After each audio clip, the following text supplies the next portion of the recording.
The marketing funnel is from the time of Madison Avenue's Mad Men. There were three ways to reach customers: newspaper, magazines, and television. Today, there's like 3 million. In this video, I'm going to show you why funnel thinking is costing you clients and introduce a framework that actually matches how people buy today. I call it pathways. So, the bottom line is that the funnel concept, where you move buyers linearly, doesn't make sense in a world where people have 17 tabs open and a podcast running in the background, and they probably just got interrupted by Slack.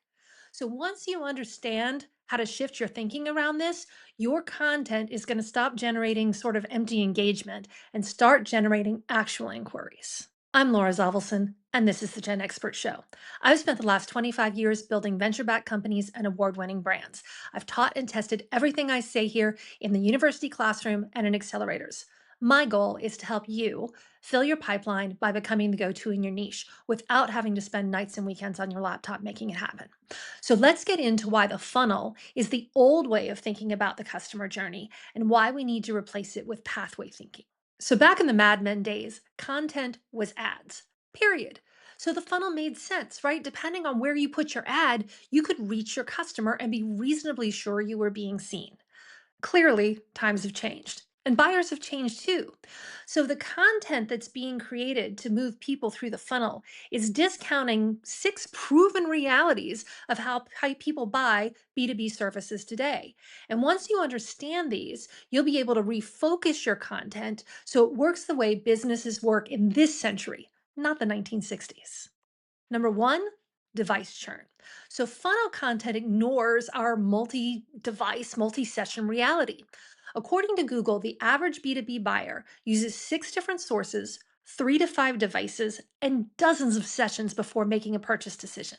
The funnel assumes a single trackable journey.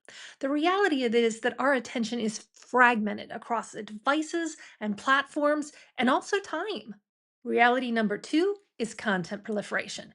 It assumes that the only content being consumed is yours. Look, if an organization is thinking about hiring you, I guarantee you they're getting multiple opinions and looking at other options. And those are interactions that you just can't control. Reality number three, I'm calling the committee. So the funnel assumes that there's a single decision maker and not this committee of stakeholders, a lot of them hidden, right? They each have their own angle on the problem that needs to be solved. And they also have their own gains and losses based on the decision that gets made. Reality number four is the self directed journey. So, Gardner's B2B study shows that for complex services, buyers are 70% of the way towards already making a decision by the time they get in touch with you. And remember that committee I just mentioned? Well, they're all doing their own research. So, by the time that one person reaches out to you, they're probably just confirming you're not a weirdo before handing over their money. Reality number five is trust signals. So the funnel is built on the idea that you're in control of moving people through it. But when we look at what actually builds trust, it's the signals that they get from external tools. So when you show up in Google search, when you show up in ChatGPT, when you get referred, when you're a guest on a podcast in your subject area, right? There's really no place for those external forces in the funnel model.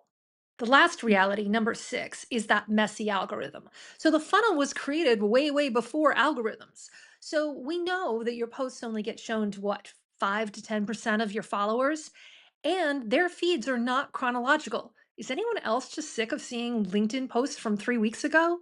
So again, you're not controlling their journey through the phases. People are getting a random shuffle of your ideas. So, what does that all add up to?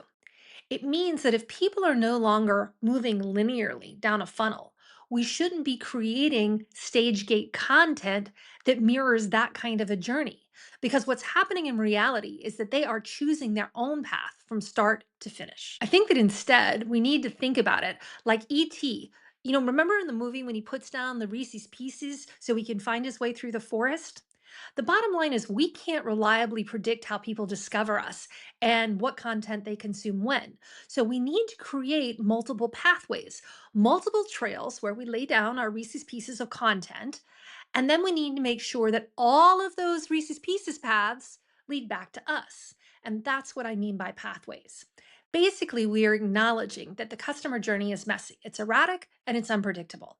So we design our content to reduce that complexity and make it easier to find us by putting out our Reese's Pieces. So I think it might be easier to see if I put the two ways of thinking side by side. I think there's four main ways that they're different.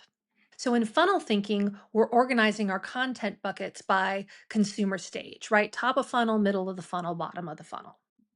Whereas with pathway thinking, we're organizing our contents by the questions that our customers have. What do they need to believe? And we're also telling them why we're different at each step along the way. In funnel thinking, the goal is to create the content for those specific stages. But the assumption behind that goal is that people consume that content in a specific order. And we know that's not true.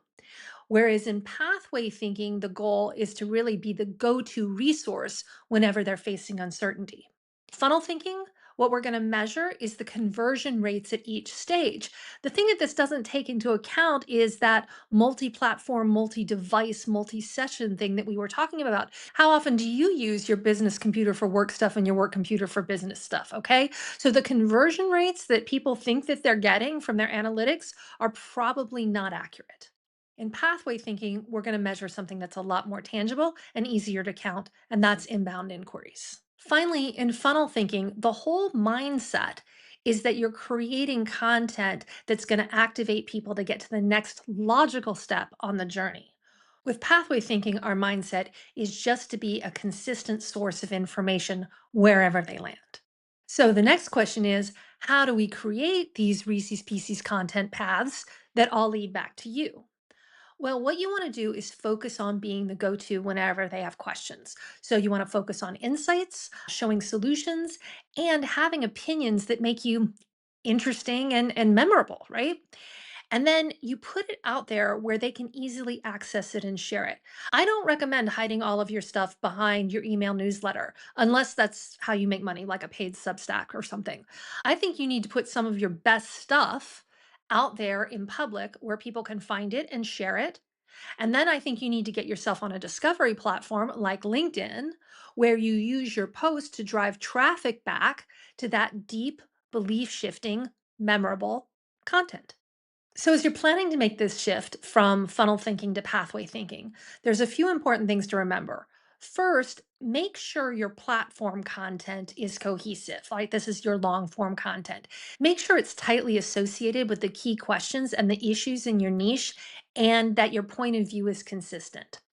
And then, second, and this goes without saying, make your content that's intended to help them discover you curiosity provoking, right? So they are inclined to go back and check out your long form content.